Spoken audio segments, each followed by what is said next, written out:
নামাজ পড়ার জন্য যে যে বিষয়গুলো জরুরি, এগুলো জানার জন্য আপনাকে আমাকে শিক্ষা গ্রহণ করতে হবে। আপনি যদি শিক্ষা গ্রহণ না করতে পারি, এই নামাজের মধ্যে সূরা ফাতিহা কিভাবে তেলাওয়াত করতে হবে, অন্যান্য সূরা কিভাবে তেলাওয়াত করতে হবে, নামাজ কিভাবে পড়তে হবে, নামাজ কিভাবে আদায় করতে হবে, এই বিষয়গুলো আপনি যেমন জানতে পারবেন না, বুঝতে পারবেন না, তেমনি ভাবে বর্তমানে দুনিয়াবি শিক্ষা যদি আপনি না নেন, কিছু মানুষ আছে তাদের কটূক্তি থেকে বাঁচতে পারবেন না। অনেক মানুষ আছে যাদের অত্যাচার, আপনার নিপীড়ন থেকে আপনি নিজেকে হেফাজত করতে পারবেন না। অতএব দুনিয়ার মধ্যে আপনাকে সর্বপ্রথম যে বিষয়টির ইরাদা করতে হবে সেটা হচ্ছে শিক্ষা। এই শিক্ষা আর যদি সারা পৃথিবীর দিকে আপনি লক্ষ্য রাখি, তাহলে দেখতে পাওয়া যাবে বিশেষ করে আমাদের ভারতীয় উপমহাদেশে, এই ভারতবর্ষের বুকে এই মুসলিম জাতি কিন্তু অনেকটাই পিছিয়ে আছে, বিশেষত আমাদের মুর্শিদাবাদ জেলায় আর আপনাদের নদিয়া জেলায়, বিশেষ বিশেষ এলাকায়, সব জায়গায় নয় বাবা জীবন। কারণ কি জানেন? কারণ হচ্ছে এটাই যে আপনার আমার মধ্যে আজকে শিক্ষার অভাব দেখা দিয়েছে। আপনার আমার মধ্যে শিক্ষা নেই। আজ ভারতবর্ষের বুকে যদি আপনি কেরালার দিকে তাকান, তো কেরালাতে বড় বড় মুসলমান সম্প্রদায়ের মানুষ, তারা কিনা আপনার বড় বড় টাকা পয়সাওয়ালা, ধনী সম্পদওয়ালা ব্যক্তি, শিক্ষিত ব্যক্তি, ডাক্তার, মাস্টার, উকিল থেকে আরম্ভ করে নিয়ে আপনার হাজারো ধরনের পদাধিকার পাবেন মুসলিমদের মধ্যে। কিন্তু আজ যদি আপনি মুর্শিদাবাদ নদিয়ার দিকে তাকিয়ে দেখেন, লক্ষ্য করেন, তো খুঁজে পাওয়া যাবে বেশিরভাগ রাজমিস্ত্রি, কাঠমিস্ত্রি, আপনার এই রকম। এর মাধ্যম দিয়ে যে আপনাকে ছোট করছি এটা ভাববেন না, কারণ আমার বাপ, আমার নিজের আব্বা, তিনিও চাষি মানুষ, চাষবাসের কাজ করেন। আমার চাচারা চাষবাসের কাজ করেন। কলকাতা, কেরালায় আমার ভাইয়েরা কাজ করে। কারণটা কি মুসলমান? কারণ হচ্ছে আমার আপনার মধ্যে শিক্ষার অভাব দিয়েছে। আজ যদি শুধু এই জালসার ময়দান বলে নয়, জালসার স্টেজ ব্যতিরেকে আপনি যেই দিকেই যাবেন, ধর্মীয় কাজ থেকে আমরা আজকে এই মুসলিম জাতি পিছিয়ে পড়েছি। এর মূল কারণ হচ্ছে আপনার আমার মধ্যে শিক্ষার স্বল্পতা দেখা দিয়েছে। মুসলমান পেয়ারে হাজিরিন, আজ আপনাকে লক্ষ্য করতে হবে, আল্লাহর কালাম পবিত্র কুরআনুল কারীম রাসূল পাক সাল্লাল্লাহু আলাইহি ওয়াসাল্লামের প্রতি যেই দিন নাজিল হয়েছে, সর্বপ্রথম যে আয়াতটা নাজিল হয়েছে, সেই আয়াতটা কি আপনারা জানেন? জানেন গো? আল্লাহর নবীর প্রতি তো কোরআন নাজিল হয়েছে 23 বছর ধরে। তো প্রথম সময় কোরআনের কোন আয়াতটা আল্লাহর নবীর প্রতি নাজিল হয়েছে আপনারা জানেন? জি, জানা নাই, তাই তো? জানতে হবে। আল্লাহর নবীর প্রতি সর্বপ্রথম যে আয়াতখানা নাজিল হয়েছে সেটা হচ্ছে ইকরা। কি বললাম? ইকরা। আল্লাহ পাক রব্বুল আলামিন হযরতে জিবরাইল মারফত ওহী পাঠালেন। বুখারী শরীফের মধ্যে হাদিস, আল্লাহর নবীর নিকটে গিয়ে হযরতে জিবরাইল বলছেন, ইকরা বিসমি রাব্বিকাল্লাযী খলাক। হে রাসূল, আপনি পড়ুন আপনার রবের নামে, যিনি আপনাকে সৃষ্টি করেছেন, তৈরি করেছেন। তো এই পবিত্র কোরআনের সর্বপ্রথম আয়াত যেটি, যে আল্লাহ পাক রব্বুল আলামিন তিনি পড়ার জন্য বলেছেন, আল্লাহর নবীর প্রতি পবিত্র কোরআনের যে আয়াতটা সর্বপ্রথম নাজিল করেছেন সেটা হচ্ছে ইকরা, অর্থাৎ পড়ো। এই ইকরা শব্দের বাংলা অর্থ হচ্ছে পড়ো। কিন্তু আজ আপনি একটু লক্ষ্য রাখেন তো ভাই ও বাবা জীবনেরা, যে আমাদের মধ্যে আমরা কে কে এমন ব্যক্তি আছি যারা এই পড়াশোনায় মনোনিবেশ করি, পড়াশোনা করি? ব্রাদার ইন ইসলাম, পিয়ারে হাজিরিন, মনে রাখবেন, education is the only main key of a human life. শিক্ষা মানুষের জীবনের চাবিকাঠি।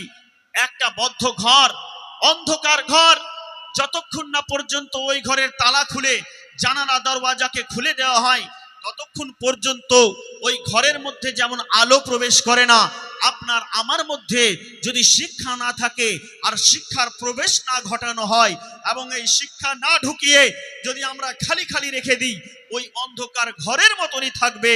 যেদিন আপনি শিক্ষা নামক চাবিকাঠি দ্বারা আপনার এই দেহকে, আপনার মনকে, আপনার মনের ঘরকে খুলে দিবেন, সেই দিন আপনার চেহারা থেকে, আপনার শরীর থেকে, আপনার ব্যক্তি সত্তা থেকে ইলমের নূর বের হবে, নূর বের হবে, আলো বের হবে।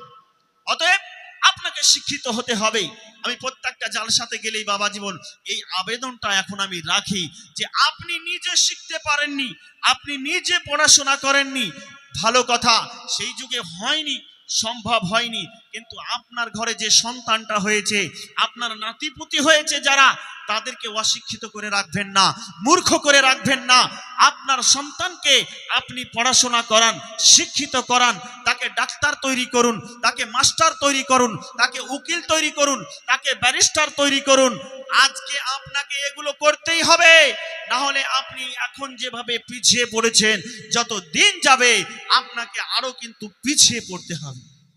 অতএব মনে মনে প্রতিজ্ঞা নিতে হবে, প্রতিজ্ঞাবদ্ধ হতে হবে যে আমরা খেয়ে হোক না খেয়ে হোক, আপনার নিকটে বলি, দরকার হলে আপনার যদি প্রয়োজন পড়ে যে আপনি টাকা পয়সা এদিকে ছেলের পিছনে, মেয়ের পেছনে, পড়ার পিছনে খরচ করতে গিয়ে খাবার দাবারের সমস্যা হচ্ছে, তাহলে দরকার যদি পড়ে, প্রয়োজন যদি হয়, আপনি নিজে রোজা রাখেন, তারপরে আপনার সন্তানকে শিক্ষিত করেন। বর্তমান সময় প্রয়োজন আছে। তো ব্রাদারানে ইসলাম, আমরা আহলে সুন্নাত ওয়া জামাতের মানুষ, আমরা মুসলমান। প্রথম কথা, এই মুসলমান সমাজ আমরা কিন্তু শিক্ষার দিক থেকে অনেকটা অবনতির দিকে চলে গেছি, অনেকটা পিছিয়ে গেছি। তাই আজকে দুনিয়ার মধ্যে হাজারো ধরনের ফিতনা ফাসাদ, এই ফিতনা ফাসাদ গুলো আজকে আমাদেরকে ধরে নিয়ে বসেছে, আমাদেরকে অ্যাট্রাকটিভ করে নিয়েছে, আমাদেরকে আকর্ষিত করে নিয়েছে। আপনার আমার ঘরের সন্তানদের সদা সর্বদাই এই টার্গেট হয়ে গেছে যে আমাকে 10 বছর পরে, আর 5 বছর পরে, কি আর 4 বছর পরে কলকাতায় বা কেরালায় কাজে যেতে হবে। মুসলমান সমাজ, পেয়ারে হাজির, আপনাদের নিকটে একটা আবেদন করব, বক্তব্য আমার এখনো শুরু হয়নি, একটাই আবেদন যে আপনি আপনার সন্তানকে, নাতি পুতিকে শিক্ষিত করুন। ব্রাদারানে ইসলাম, মূল বক্তব্যের দিকে ফিরে আসি। মহান আল্লাহ পাক, আল্লাহ তাআলা, আমার রব্বে কায়নাত, তিনি পবিত্র কোরআনের মধ্যে ঘোষণা করছেন, ওয়া কুল জাআল হক ওয়া জাহকাল বাতিল ইন্নাল বাতিলা কানা যাহুকা। আল্লাহ বলছেন, হে দুনিয়াবাসী তোমরা শুনে নাও, ওয়া কুল জাআল হক ওয়া জাহকাল বাতিল, সত্য এসে গেছে, মিথ্যা ধ্বংস হয়েছে। ইন্নাল বাতিলা কানা যাহুকা, নিশ্চয় যেটা বাতিল, নিশ্চয় যেটা মিথ্যা, এটা ধ্বংস হবারই বিষয় ছিল এবং আছে এবং ভবিষ্যতেও থাকবে। জোরে বলেন সুবহানাল্লাহ। প্যারে হাজিরিন, আমার মুসলমান ভাই ও বাবা জীবনেরা, একটা কথা মাথায় রাখতে হবে। আমাদের প্রচলিত ভাষায় একটা কথা প্রচলিত আছে যে শাক দিয়ে মাছ ঢাকা যায় না। এর আসল মর্মাহত অর্থটা কি? আসল মর্মটা কি? আসল মর্ম হচ্ছে এটাই যে সত্য, আপনার মিথ্যা দিয়ে সত্যকে কোনোদিন চেপে রাখা যায় না। অতএব আপনাদের সামনে এই আয়াতকে সামনে রেখে আল্লাহ পাক রব্বুল আলামিন তিনি আমাকে যতটুকু বলিয়ে নেবেন, ইনশাআল্লাহ তাআলা বলবো। 8টা 10 পর্যন্ত আমাকে সময় বেঁধে দেওয়া হয়েছে, ইনশাআল্লাহ তাআলা এর মধ্যেই আলোচনা সমাপ্ত হয়ে যাবে। আপনাদের নিকটে আবেদন যে আমি মূল বক্তব্যে ফিরে আসার পূর্বে সকলে একবার দুরূদ পাঠ করি। আল্লাহুম্মা সাল্লি আলা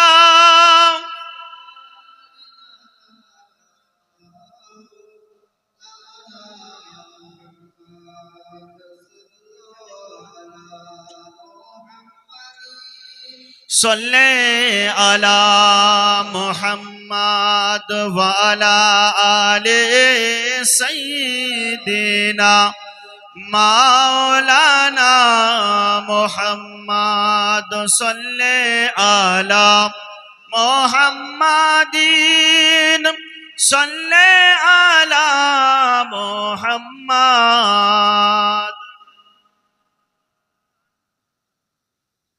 से निकालो पाक नामे मोहम्मद, हरदम ज़बानो से निकालो शफीआना।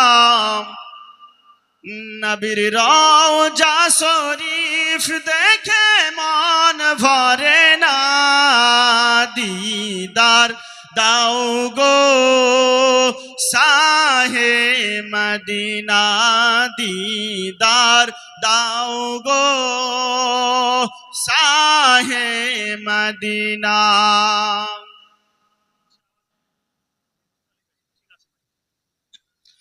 নবীর রওজা শরীফ দেখে মন ভরে না, দিদার দাও গো শাহে মদিনা, দিদার দাও গো শাহে মদিনা। কে আরশের মেহমান কো রেছেন আল্লাহ, কত শান কত মান মোর কামলিওয়ালা। কে আরশের মেহমান কো রেছেন আল্লাহ, কত শান কত মান মোর কামলিওয়ালা। ও গো মদিনাওয়ালা করো করুণা, দিদার দাও গো শাহে মদিনা, দিদার দাও গো শাহে মদিনা। নবীর রওজা শরীফ দেখে মন ভরে না, দিদার দাও গো শাহে মদিনা। আল্লাহুম্মা সাল্লি আলা সাইয়্যিদিনা মাওলানা মুহাম্মদ ওয়া আলা আলি সাইয়্যিদিনা মাওলানা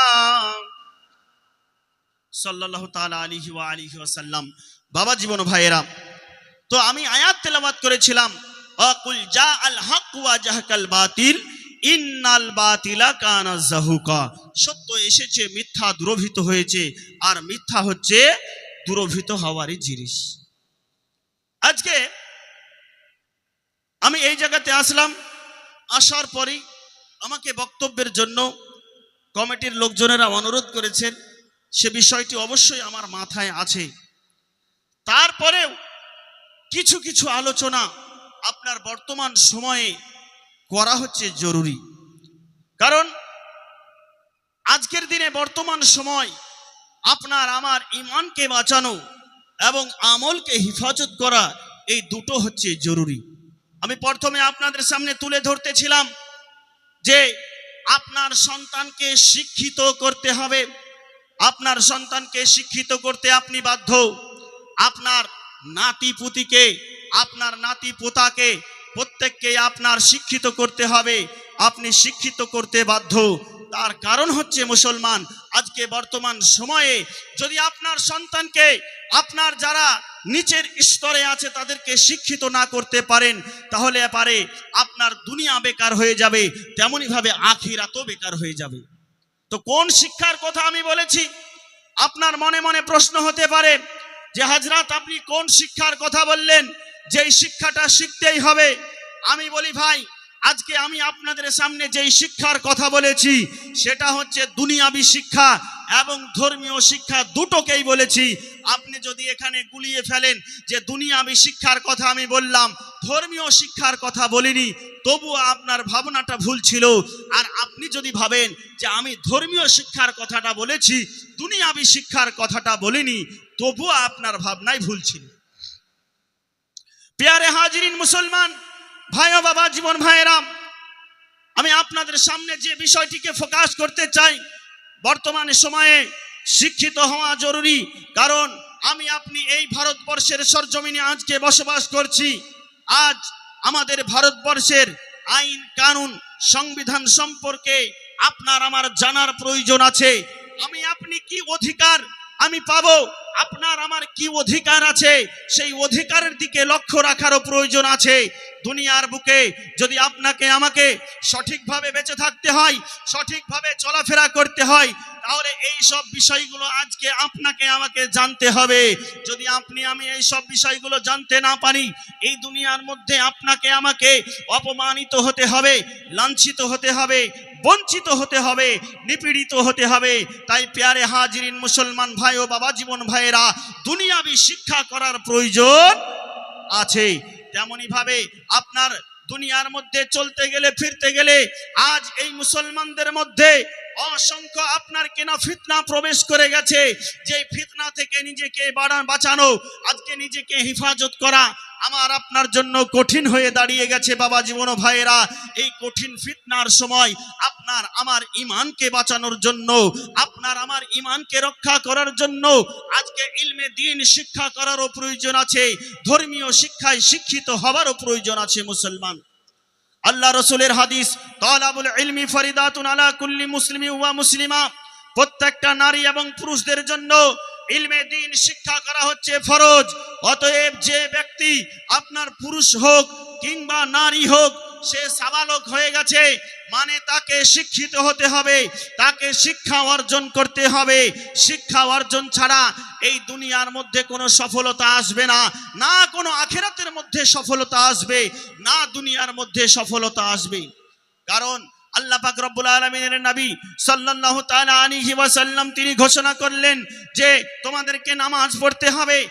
আপনি আজকে নামাজ পড়ব। এই নামাজ পড়ার জন্য যে যে বিষয়গুলো জরুরি, এগুলো জানার জন্য আপনাকে আমাকে শিক্ষা গ্রহণ করতে হবে। আপনি যদি শিক্ষা গ্রহণ না করতে পারি, এই নামাজের মধ্যে সূরা ফাতিহা কিভাবে তেলাওয়াত করতে হবে, অন্যান্য সূরা কিভাবে তেলাওয়াত করতে হবে, নামাজ কিভাবে পড়তে হবে, নামাজ কিভাবে আদায় করতে হবে, এই বিষয়গুলো আপনি যেমন জানতে পারবেন না, বুঝতে পারবেন না, তেমনি ভাবে বর্তমানে দুনিয়াবি শিক্ষা যদি আপনি না নেন, কিছু মানুষ আছে তাদের কটূক্তি থেকে বাঁচতে পারবেন না। অনেক মানুষ আছে যাদের অত্যাচার, আপনার নিপীড়ন থেকে আপনি নিজেকে হেফাজত করতে পারবেন না। অতএব দুনিয়ার মধ্যে আপনাকে সর্বপ্রথম যে বিষয়টির ইরাদা করতে হবে সেটা হচ্ছে শিক্ষা। এই শিক্ষা